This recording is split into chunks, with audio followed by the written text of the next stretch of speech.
Hi అండి. నమస్తే. Welcome back to అమ్మ ఫుడ్ అండ్ వ్లాగ్స్. ముందుగా అందరికీ వినాయక చవితి శుభాకాంక్షలండి. వినాయకుడిని పూజించడం ఎంత ముఖ్యమో అదేవిధంగా నిమజ్జనం చేసే సమయంలో కొన్ని నియమాలనేవి మనం పాటించవలసి ఉంటుంది.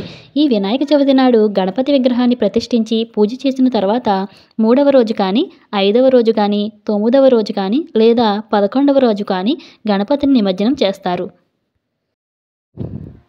3వ రోజున శుక్రవారం వచ్చింది కాబట్టి గణపతి నిమజ్జనం చేయకూడదండి. వినాయకుడి పీఠం మీ ఇంట్లో ఉన్నన్ని రోజులు కూడా 2 పూట్ల దీపారాధన చేసి నైవేద్యం సమర్పించాలి.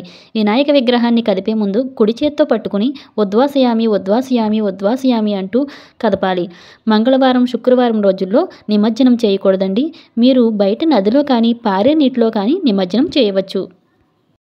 అలా కుదరని పక్షంలో మీ ఇంట్లోనే ఒక టబ్లో కొంచెం గంధం, పుష్పాలు, అక్షతలు, పసుపు, కొంచెం కుంకుమ వేసి ఆ నీటిలో స్వామివారిని నిమజ్జనం చేయాలండి.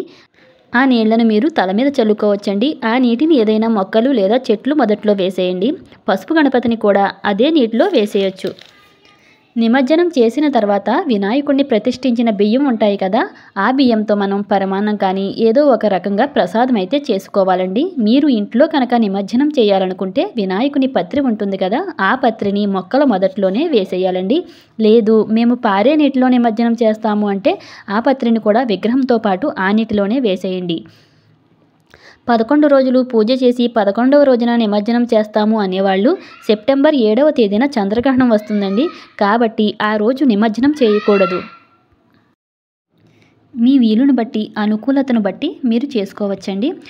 ఆ వినాయకుడు మీ అందరికీ ఆయురారోగ్యాలను, సుఖ సంతోషాలను ప్రసాదించాలని కోరుకుంటున్నాను. ఈ వీడియో కనుక మీకు నచ్చినట్లయితే లైక్ చేయండి, షేర్ చేయండి, మా ఛానల్ని సబ్స్క్రైబ్ చేసుకోండి. ఇంకా ఏమైనా డౌట్స్ ఉంటే మాకు కమెంట్ రూపంలో తెలియజేయండి.